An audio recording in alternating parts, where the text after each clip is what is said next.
राधे राधे दोस्तों, जय श्री कृष्णा। कात्यायनी माता की कथा। जय श्री कृष्ण, राधे राधे। आप सभी पर माता रानी की कृपा सदा सर्वदा बनी रहे। आज चैत्र माह के शुक्ल पक्ष की षष्ठी तिथि है और आज ब्रज मंडल की अधिष्ठात्री देवी माता कात्यायनी की पूजा अर्चना एवं कथा का श्रवण किया जाता है। कात्यायन ऋषि की पुत्री होने के कारण इन्हें माता कात्यायनी के नाम से अभिहित किया गया है। देवी भागवत पुराण के अनुसार नवरात्रि के छठे दिन जो साधक माता कात्यायनी की पूजा करते समय अपना सर्वस्व समर्पित करते हैं, उन्हें माता दिव्य दर्शन देती हैं और माता की कृपा से उन्हें अर्थ, धर्म, काम, मोक्ष इन चारों फलों की प्राप्ति होती है। जब तक वह जीवित रहते हैं, मृत्यु लोक में भी उन्हें स्वर्ग लोक की अलौकिक सुखों की प्राप्ति होती है। पूर्ण भक्ति और निष्ठा भाव से जो भक्तगण माता की पूजा करते हैं और माता कात्यायनी की कथाओं को सुनते या पढ़ते हैं, उनके जीवन से शोक, संताप, भय, निर्धनता सदा के लिए दूर हो जाते हैं और वह जन्म जन्मांतर के पापों से मुक्त हो जाते हैं। इनकी कृपा से सारे कार्य पूरे हो जाते हैं। माँ कात्यायनी अमोघ फल दायिनी है। प्रिय भक्तगणों, भगवान श्री कृष्ण को पति के रूप में पाने के लिए ब्रज की गोपियों ने भी माता कात्यायनी की पूजा की थी। इनकी पूजा काल यमुना के तट पर की गई थी, इसलिए वह ब्रज मंडल की अधिष्ठात्री देवी के रूप में प्रतिष्ठित हैं। नवरात्रि के छठे दिन साधक अपने षष्टम चक्र, जिसे अजना चक्र कहते हैं, उस पर ध्यान केंद्रित करते हैं। माता का स्वरूप अत्यंत ही भव्य और दिव्य है, जो स्वर्ण के समान चमकीली और ज्योतिर्मय है। इनकी 4 भुजाएं हैं। दाएं तरफ का ऊपर वाला हाथ वर मुद्रा में है। माँ के बाएं तरफ के ऊपर वाले हाथ में तलवार है और नीचे वाले हाथ में कमल का पुष्प सुशोभित है। इनका वाहन सिंह है। इनकी भक्ति से वैवाहिक जीवन सुखमय हो जाता है और स्त्रियों को सदा सुहागन रहने का वरदान प्राप्त होता है। प्रिय भक्तगणों, त्याग की प्रतीक माता के इस रूप के दर्शन करेंगे हम माता कात्यायनी की कथा में, क्योंकि इस रूप को धारण करने हेतु माता पार्वती को अपने स्वामी महादेव एवं अपने दोनों पुत्रों कुमार, कार्तिकेय और श्री गणेश से दूर होना पड़ा था। आप सभी भक्तगण इस कथा को बड़ी श्रद्धा तथा प्रसन्न चित्त मन से सुनिए। इससे सभी प्रकार की मनोकामनाएं पूरी होती हैं।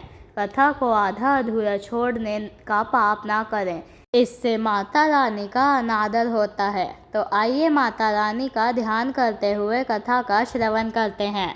यह उस समय की घटना है जब संसार पर एक महा अत्याचारी महिषासुर का आतंक था।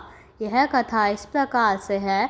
रंभा नामक राक्षसी ने भगवान ब्रह्मा से वरदान के रूप में एक शक्तिशाली पुत्र प्राप्त करने के लिए कठोर तपस्या की और यही रंभा का पुत्र महिषासुर था।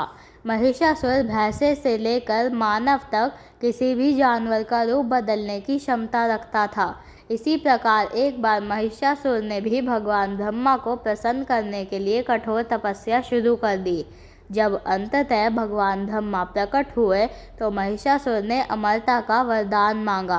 भगवान ब्रह्मा ने यह कहते हुए इनकार कर दिया कि उनके पास ऐसा वरदान देने का अधिकार नहीं है, क्योंकि यह सृष्टि के नियमों के विरुद्ध है। अब तुम दूसरा कोई वरदान मांग सकते हो। इस पर महिषासुर ने अमरता प्राप्त करने का एक दूसरा तरीका खोजा। उसने भगवान ब्रह्मा से यह वरदान मांगा कि उसकी मृत्यु एक स्त्री के हाथों ही हो। प्रिय भक्तगणों, महिषासुर सोचता था कि स्त्री एक अबला और कमज़ोर है। उसके पास इतनी शक्ति कहाँ से आएगी कि वह उसका वध कर सके। इसलिए उसने ब्रह्मा जी से ऐसा वरदान मांग लिया और ब्रह्मा जी ने भी उसे तथास्तु कहकर वरदान दे दिया। अब ब्रह्मा जी से वरदान प्राप्त करने के बाद महिषासुर निरंकुश हो गया। उसका अत्याचार और भी बढ़ गया। उसने समस्त देवताओं पर आक्रमण कर दिया और भगवान इंद्र से उनका सिंहासन छीन लिया। इंद्रलोक पर उसने अपना अधिकार जमा लिया। इस प्रकार महिषासुर का अत्याचार शुरू हो गया।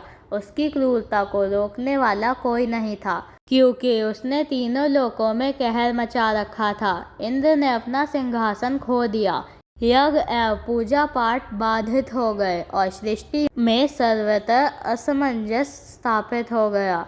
प्रिय भक्तगणों, इसी बीच देवी के परम भक्त ऋषि कात्यायन देवी को अपने पुत्री के रूप में प्राप्त करने के लिए घोर तपस्या कर रहे थे एवं माता ने भी उन्हें वचन दिया था कि वह उनके पुत्री के रूप में अवतार लेंगी। अब ऋषि कात्यायन की कठोर तपस्या से प्रसन्न होकर माता पार्वती ऋषि कात्यायन के घर पुत्री के रूप में अवतार ले लेती हैं। अब ऋषि कात्यायन की पुत्री होने के कारण उनका नाम कात्यायनी पड़ा। उन्हें कात्यायनी नाम से अभिहित किया गया। इधर महिषासुर के अत्याचार से सभी देवी देवता त्राहि त्राहि कर रहे थे। इस प्रकार वह ब्रह्मा, विष्णु, महेश तीनों देवताओं के पास गए और तभी तीनों देवता मिलकर कात्यायन ऋषि के आश्रम पर आए। उन्होंने माता कात्यायनी से विनती की कि वह महिषासुर का वध करें और देवताओं का कल्याण करें। देवताओं की यह दुर्दशा देखकर माता कात्यायनी अपने सर्वशक्तिमान सिंह पर आरूढ़ हो गईं। इस प्रकार सभी देवताओं ने अपने अस्त्र शस्त्र सभी शक्तियां उन्हें प्रदान की। सभी शक्तियों से परिपूर्ण होकर सिंह पर आरूढ़ होकर देवी कात्यायनी विंध्याचल पर्वत की तरफ चल पड़ी। वहां जाने के बाद वह एक आसन जमाकर वहीं पर ध्यान मग्न हो गईं। उधर जब महिषासुर के सेवकों की नज़र उन पर पड़ी और उन सेवकों ने अपने राजा महिषासुर से देवी के बारे में बताया, अपने सेवकों द्वारा माता रानी के रूप की प्रशंसा सुनकर महिषासुर ने अपने सेवकों को पुनः माता रानी के पास भेजा, उनसे विवाह प्रस्ताव स्वीकार करने के लिए। इस प्रकार सभी सेवक माता रानी कात्यायनी के पास गए और उन्होंने महिषासुर का प्रस्ताव माता कात्यायनी के समक्ष रखा। तब माता कात्यायनी ने कहा कि मैं उसे ही वर दूंगी जो मुझे युद्ध में पराजित करे। इतना सुनने के बाद महिषासुर को बड़ा ही आश्चर्य हुआ। महिषासुर ने खुद को इतना बड़ा समझ लिया था कि वह एक महिला से युद्ध नहीं कर सकता था। उसने अपनी सेना उनसे युद्ध करने के लिए भेजा। कुछ ही समय में माता रानी ने सभी दैत्य सेनाओं का नाश कर दिया और चचोर, चमर और कई अन्य घातक राक्षसों को उनके द्वारा जमीन पर गिरा दिया गया। एक महिला द्वारा अपनी पूरी सेना को पराजित किए जाने का अपमान सहन करने में असमर्थ महिषासुर स्वयं युद्ध के मैदान में उनका सामना करने के लिए उनके सामने आया। क्रोध में अंधा वह मूर्ख विभिन्न रूप धारण करने लगा। कभी वह एक भयानक भैंसे में बदल गया, कभी एक हाथी, एक शेर और कई अन्य भयानक प्राणियों में। उसने देवी के सींग पर आक्रमण करने के लिए छलांग लगाई। अपने क्रोध में महिषासुर ने युद्ध के दौरान पृथ्वी पर भयानक कंपन और अन्य आपदाएं पैदा कर दी। प्रिय भक्तों, वह कोई साधारण राक्षस नहीं था। इस प्रकार उसके और देवी के बीच 10 दिनों तक युद्ध चलता रहा।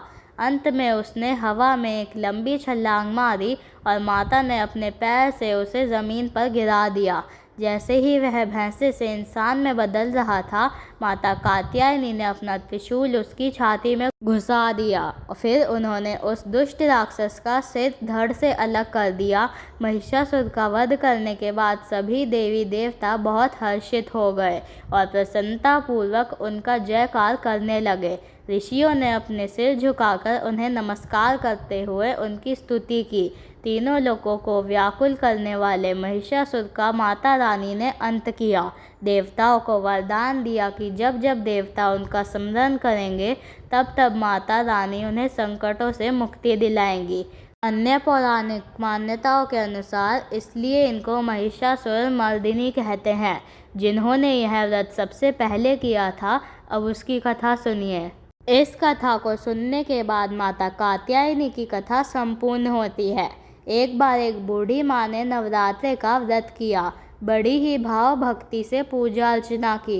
वह अपने परिवार के सुख सुविधा के लिए व्रत किया करती थी। वह दिन भर कठोर मन करके अपनी प्यास को रोके रही और दिन में ब्राह्मणों को मिट्टी के पात्र में भरकर पानी और ऋतु फल दान दिए। डोना भर भर के चीनी और दही वितरण किया।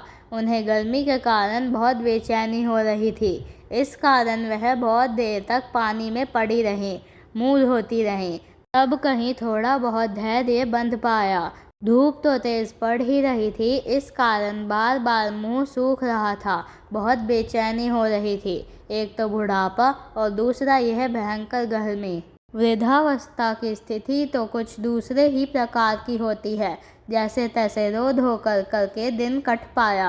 अब पहाड़ से रात सामने थी, उसका कटना बड़ा ही कठिन दिखाई दे रहा था। खटिया पर पड़े पड़े शांति नहीं मिल रही थी, वह बार बार करवट बदल रही थी।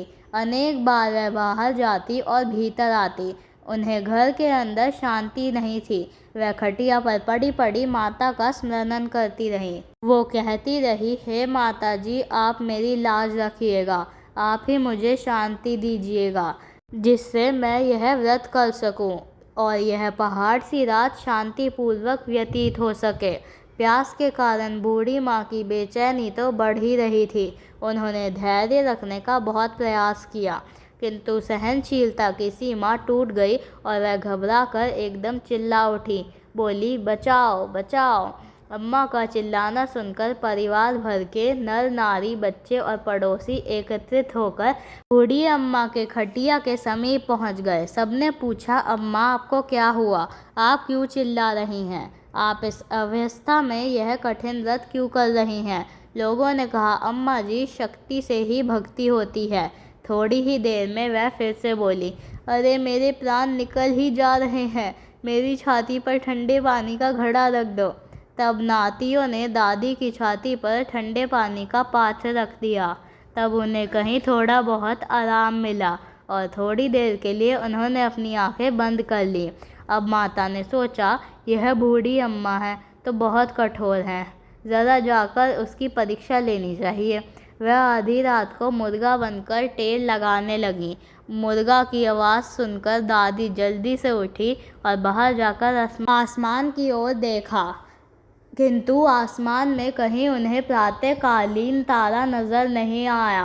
वह सोचने लगी, यह मुर्गा क्यों और कैसे बोल गया? उन्हें प्यास तो लग ही रही थी, थोड़ा बहुत उनका मन भी विचलित हो गया था। अंत में उन्होंने दृढ़ निश्चय कर लिया कि मैं अब व्रत को पूर्ण करके ही छोड़ूंगी, चाहे भले ही मेरे प्राण क्यों न निकल जाएं।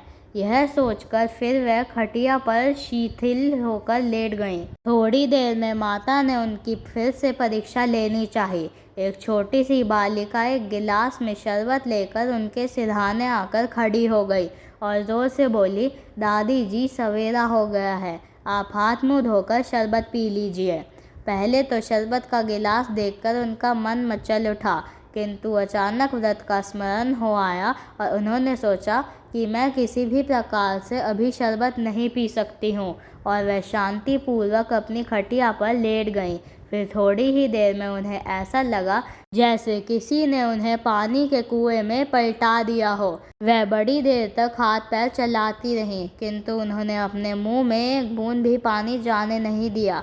वह दृढ़तापूर्वक अपना व्रत पालन करती रहीं। ना जाने कहाँ से सामने आग जलने लगी, जिससे भारी गर्मी बढ़ने लगी। व्याकुलता के कारण प्राण निकलने लगे, किंतु बूढ़ी अम्मा का कुछ भी नहीं बिगाड़ पाया। वह उसी तरह मुस्कुराती हुई बैठी रही। थोड़ी ही देर में बाहर प्रकाश दिखाई देने लगा। ऐसा लगा कि जैसे सवेरा हो गया हो। बूढ़ी अम्मा ने जब बाहर निकलकर देखा तो समझ गई कि अभी सवेरा होने में 3-4 घंटे की देरी है। यह जानकर वे शांतिपूर्वक इधर उधर घूमने फिरने लगीं। माता यह बात अच्छी तरह से समझ गईं कि यह बूढ़ी अम्मा किसी भी प्रकार से अपने व्रत से नहीं टल सकती हैं। वह उनके सत्य व्रत को अच्छी तरह से समझ गईं। सवेरा होते ही बूढ़ी माता ने स्नान किया, भगवान का पूजन पाठ किया, माता रानी की पूजा अर्चना की, ब्राह्मणों को दक्षिणा देकर भोजन कराया। तब कहीं उन्होंने जल ग्रहण किया। कन्याओं को भोजन कराने के बाद अम्मा ने स्वयं भोजन किया। उस श्रेष्ठ व्रत के प्रताप से बूढ़ी अम्मा की आयु में वृद्धि हो गई। उनका घर परिवार हरा भरा हो गया। घर में अब उनके कोई अभाव नहीं रहा। वह हर तरह से सुख साधनों से संपन्न हो गई। इसी तरह से माँ कात्यायनी की उपासना करने से सभी प्रकार के पापों और कष्टों से मुक्ति मिलती है। वह अपने भक्तों को बल, बुद्धि, विद्या, विजय और सौभाग्य प्रदान करती हैं। जो भी श्रद्धा और विश्वास से माँ कात्यायनी का व्रत करता है, उसे जीवन में सफलता और सुख समृद्धि प्राप्त होती है। माँ कात्यायनी की कृपा प्राप्त करने के लिए इन नियमों का पालन करें। 1. प्रातः स्नान कर पीले वस्त्र धारण करें। 2. माँ कात्यायनी की मूर्ति या चित्र के सामने घी का दीपक जलाएं। 3. माँ को पीले फूल, गुड़ और शहद अर्पित करें। 4.